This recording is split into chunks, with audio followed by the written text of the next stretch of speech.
Hello students, कैसे हैं आप सब। Welcome back to our channel sky home classes. और आज हम स्टार्ट करने जा रहे हैं क्लास 9 इकोनॉमिक्स का chapter 1 the story of village Palampur. इस चैप्टर में हम एक विलेज के बारे में पढ़ेंगे जिसका नाम है पालमपुर। क्या क्या डेवलपमेंट हुए हैं पालमपुर विलेज में, वहाँ के जो फार्मर्स हैं, जो वहाँ के जो विलेजर्स हैं, उनकी लाइफ कैसे डेवलप हुई है और कौन कौन से रिसोर्स वहाँ पर अवेलेबल है और कैसे ये जो विलेज है वो बाकी विलेज से थोड़ा डिफरेंट है। तो इस चैप्टर में हम पढ़ने वाले हैं।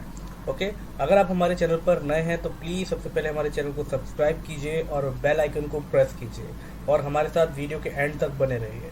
ओके, तो स्टार्ट करते हैं हमारा chapter 1 the story of village Palam.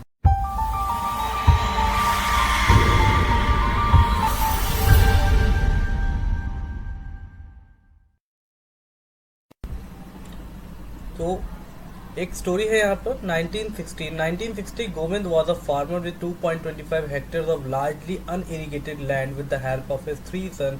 Govind cultivated the land.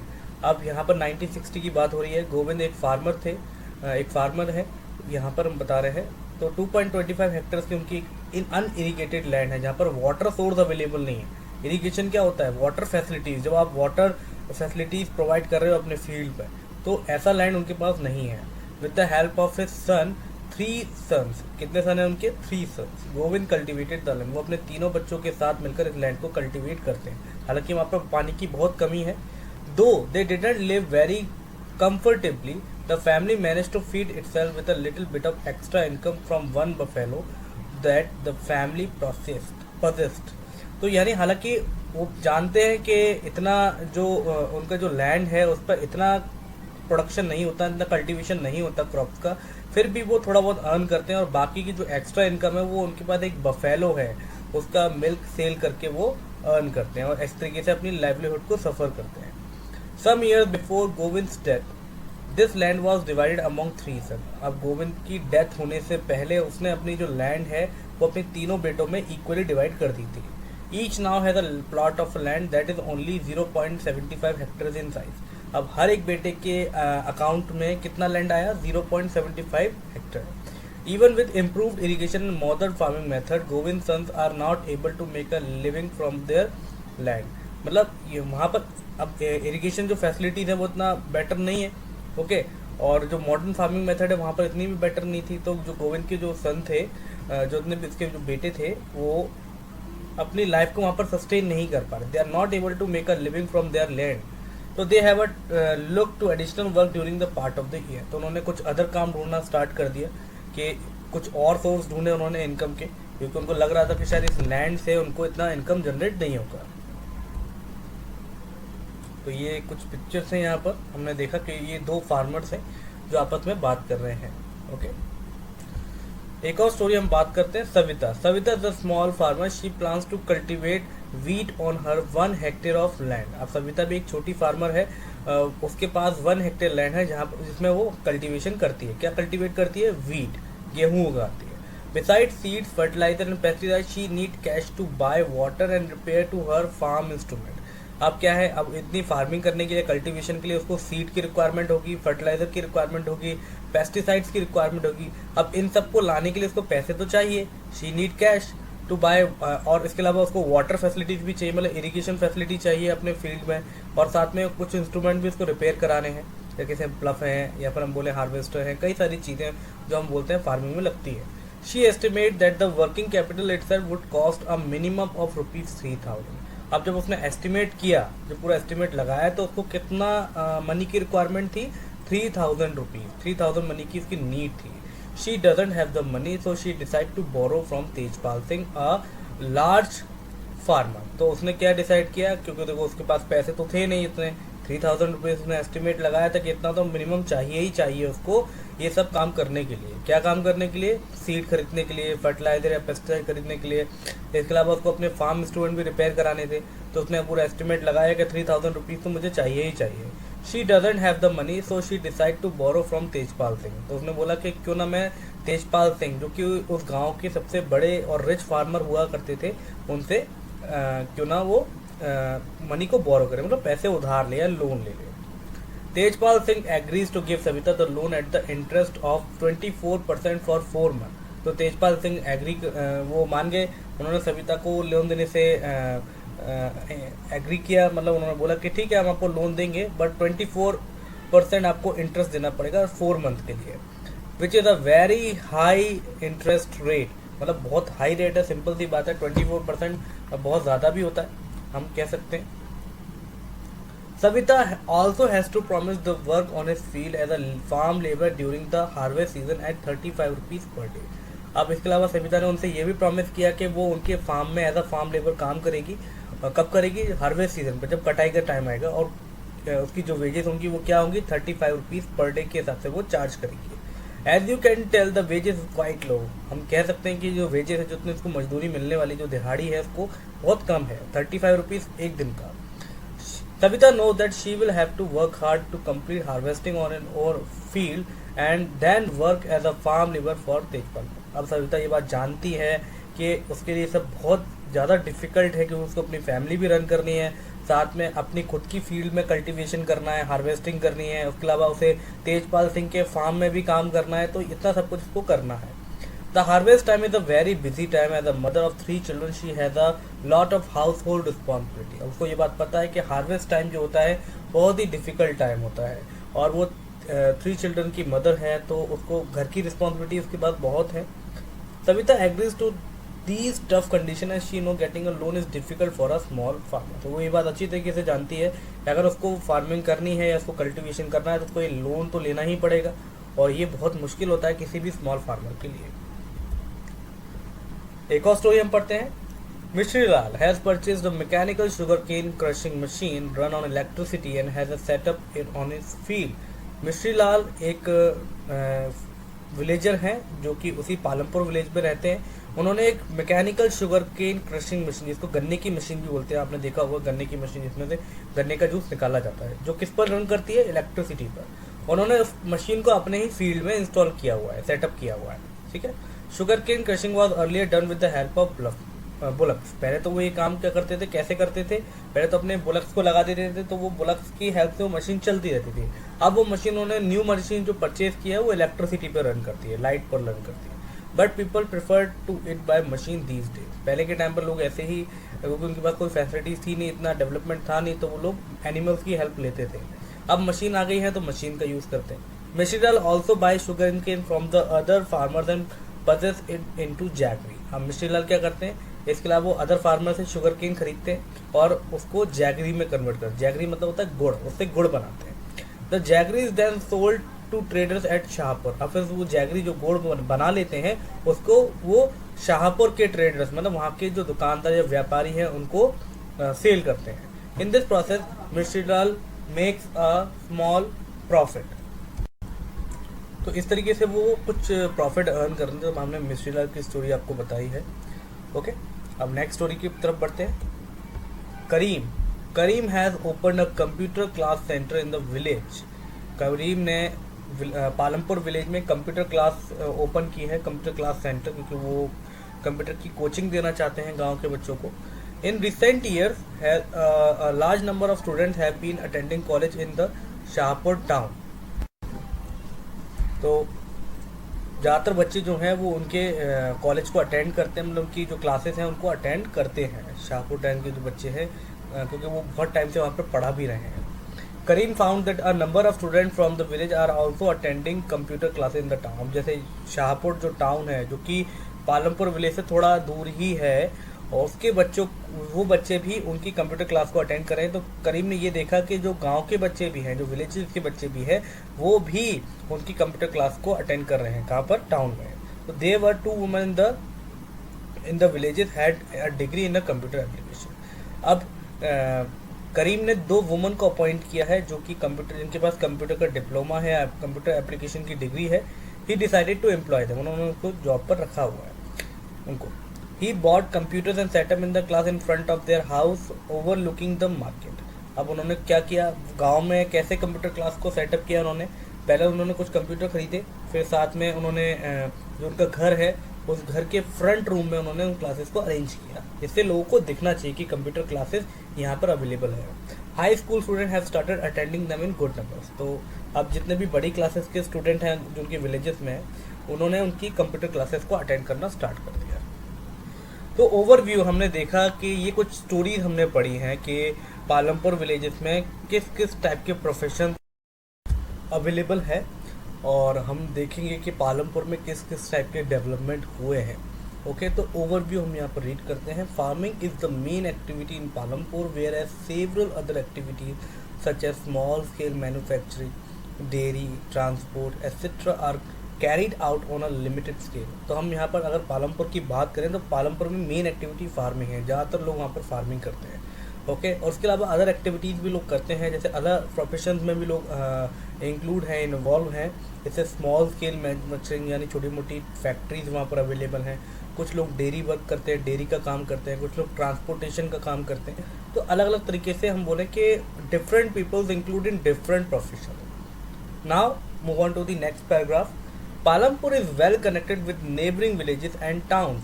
Palampur बाकी नेबरिंग विलेज और टाउन से बहुत ही ज़्यादा कनेक्टेड है, क्योंकि मेन रोड है और बाय रोड वो कनेक्टेड है। All weather road connect the village to Raiganj and further to the nearest mall of Shahpur. अब जो रोड्स हैं बाय रोड, पालमपुर रायगंज एक जो बड़ा विलेज है उसमें उससे भी कनेक्टेड है, साथ ही नियरेस्ट स्मॉल टाउन है, स्मॉल टाउन जो है शाहपुर, उससे भी कनेक्टेड है। अब वहाँ पर ट्रांसपोर्ट फैसिलिटीज़ कैसी हैं? They start from the bullock cart, tongas, bogies to motor vehicles like motorcycles and jeeps and tractors and trucks. अब पहले स्टार्टिंग में तो उन रोड्स पर क्या चलते थे, कौन से ट्रांसपोर्टेशन थे? बुलक कार्ट यानी बैलगाड़ी, टांगा, बोगी। बट अब टाइम टू टाइम ये सब डेवलप हो गया, तो अब मोटरसाइकिल्स, जीप और ट्रैक्टर्स और ट्रक्स चलने लगे हैं। तो मतलब वहाँ पर ट्रांसपोर्टेशन फैसिलिटीज़ भी बहुत इम्प्रूव हो गई है। About 450 families belonging to several different caste, और टोटल ओवरऑल कितनी फैमिलीज रहती हैं पालमपुर विलेजेस में? 450 फैमिली जो अलग अलग कास्ट से बिलोंग करते हैं। 80 upper caste families own the majority of land and their house some of their are quite large and are made up of brick with cement plaster. अब जो अपर कास्ट फैमिलीज कितनी है वहाँ पर? 80 हैं, जिनके पास ज़्यादातर लैंड है। मतलब पालमपुर का जितना भी लैंड है उसमें मेजर लैंड इसी कास्ट फैमिलीज के पास है। ओके, और उनके जो हाउसेज हैं वो बहुत बड़े बड़े हैं, ब्रिक्स और सीमेंट से मिलकर बने हैं, मतलब पक्के मकान हैं।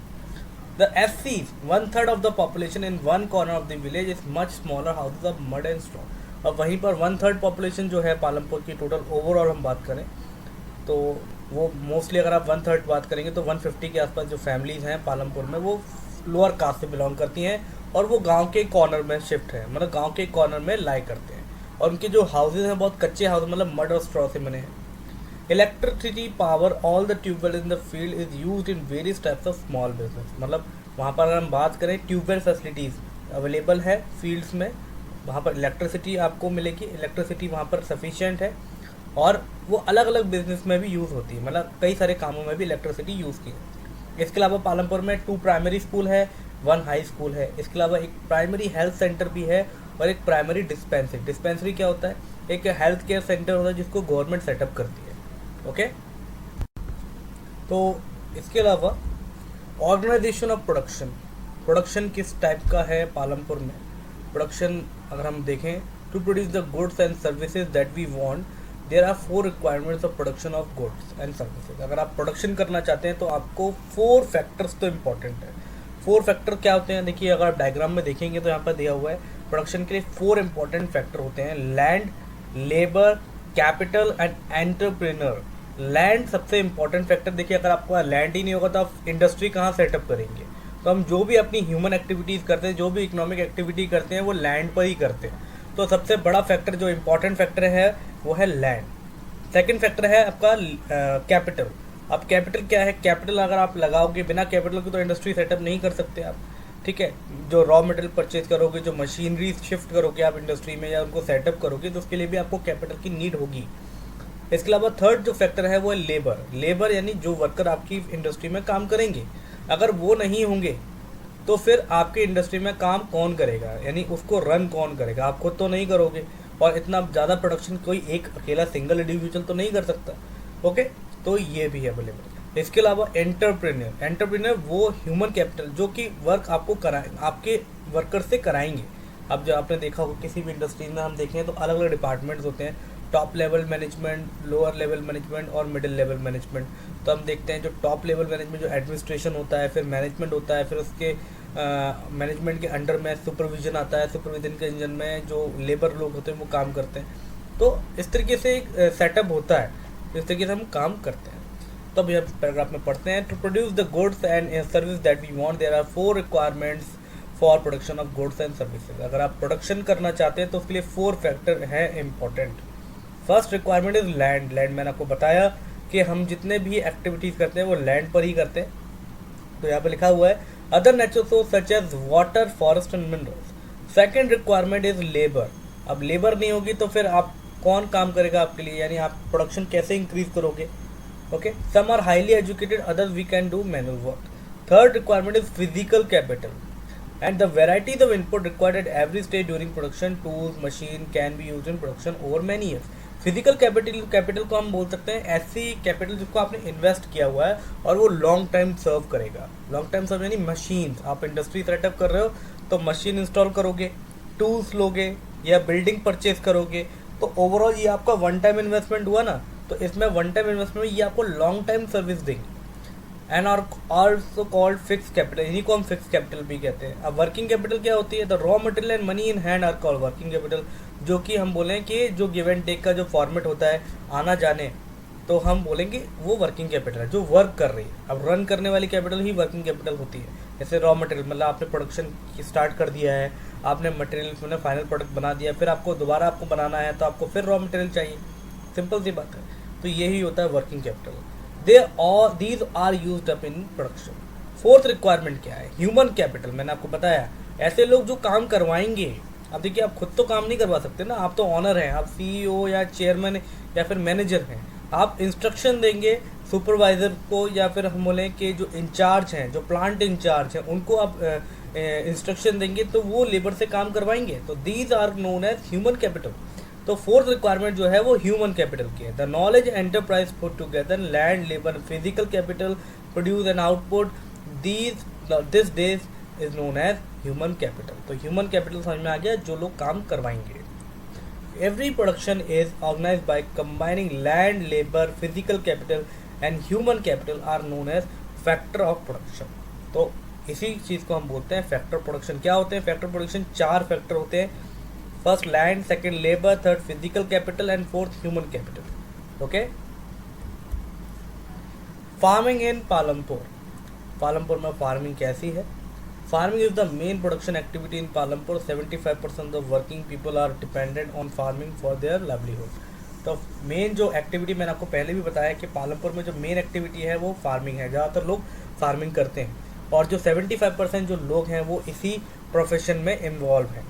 Okay, Since 1916 in Palampur, there has been no expansion in land and area under cultivation. 1916 से पहले अगर हम बात करें, ये जो लैंड्स थे जो पालमपुर में आज अवेलेबल है, ये अंडर कल्टिवेशन, मतलब यहाँ पर इतनी फर्टाइल लैंड अवेलेबल नहीं थी। There exists no further scope to increase farm production by bringing new land under cultivation. मतलब और इसके अलावा उनके पास ज़्यादा लैंड एक्सपेंशन भी नहीं था कि वो ज़्यादा कल्टिवेशन कर सके। ways by which one can grow more from the same land. अब यहाँ पर क्रॉप रोटेशन, कैसे आप 1 by 1 क्रॉप्स को प्रोड्यूस करेंगे या कल्टीवेट करेंगे। क्रॉप रोटेशन कैसे होता है, देखिए during the rainy season kharif farmers grow jowar and bajra. अब रेनी सीजन में आप कौन से क्रॉप ग्रो करते हैं? खारिफ क्रॉप। ठीक है, खारिफ क्रॉप हमेशा आपके रेनी सीजन, हम बोले विंटर सीजन के अगेंस्ट रहते हैं। Okay, these plants are used as cattle feed. अब यहाँ पर इनको क्यों बोया जाता है या क्यों इनको उगाया जाता है ज्वार और बाजरा को? मोस्टली कैटल के फूड में इनको इंक्लूड किया जाता है, क्योंकि मोस्टली अगर आप देखेंगे बफेलोज, काउस, बुलक्स, इनको ये दिया जाता है। It is followed by cultivation of potato between October and December. इसके बाद किसकी कल्टीवेशन होती है? पोटैटो की, जो कि कब चलती है? अक्टूबर और दिसंबर के मंथ में। In winter season rabi crops. अब विंटर आ जाते हैं तो फिर राबी क्रॉप्स का टाइम आ जाता है, तो फिर क्या किया जाता है? Field are sown with wheat. From the wheat produce, farmers keep enough wheat for the family consumption and sell the surplus wheat at the market at Raigad. अब wheat एक राबी क्रॉप है तो इसको राबी क्रॉप के सीजन में उगाया जाता है और जब ये wheat कल्टीवेट हो जाता है, जब उसको हार्वेस्ट किया जाता है तो कुछ पार्ट तो फार्मर्स अपनी फैमिली के लिए रख लेते हैं और कुछ को वो मार्केट में सेल कर देते हैं। जैसे कहाँ पर सेल करते हैं, अब जो पालमपुर के जो फार्मर्स हैं वो तो रायगंज के मार्केट में इसको सेल कर देते हैं और उससे उनको कुछ इनकम हो जाती है। A part of the land is area devoted to the sugar cane which is harvested once. अब कुछ पार्ट जो बचता है लैंड का उसमें शुगर केन उगाई जाती है और उसको भी मार्केट में सेल किया जाता है। Sugar cane in its raw form और jaggery is sold to traders in Shahpur. अब ज़्यादातर जो पालमपुर विलेज के जो फार्मर्स हैं वो क्या करते हैं, वो शुगर केन से जैगरी बनाते हैं। जैगरी क्या होता है, जिसको हम गुड़ बोलते हैं, उसको वो क्या करते हैं, शाहपुर में जो ट्रेडर्स हैं, जो मर्चेंट्स हैं, उनको वो सेल कर देते हैं। Well developed system of irrigation, irrigation facility बहुत अच्छी है पालमपुर में। Electricity can came early to Palampur, मतलब इलेक्ट्रिसिटी बहुत जल्दी आ जाती है, लाइट वहाँ पर अवेलेबल है। It's major impact was to transform the system of irrigation, इसी वजह से वहाँ पर इरीगेशन फैसिलिटी बहुत अच्छी, मतलब जितने भी फार्मर्स हैं वो क्या करते हैं, अपने फार्म से अपने फील्ड्स में ट्यूबवेल्स का यूज़ करते हैं और उसके लिए क्या करते हैं, वो कई सारी मोटर्स इलेक्ट्रिक पंप्स का यूज़ करते हैं। और पंप्स तो बिना इलेक्ट्रिसिटी के रन करेगा नहीं, तो उसका भी यूज़ करते हैं। People saw that the electric run tubewells could irrigate much area of land more effectively। तो वो क्या करते हैं कि जो ट्यूबवेल से जो वाटर निकालते हैं उसको पूरे के पूरे फील्ड में वो सप्लाई करते हैं। As a result by mid 1970 the entire cultivation area of 200 hectare were irrigated.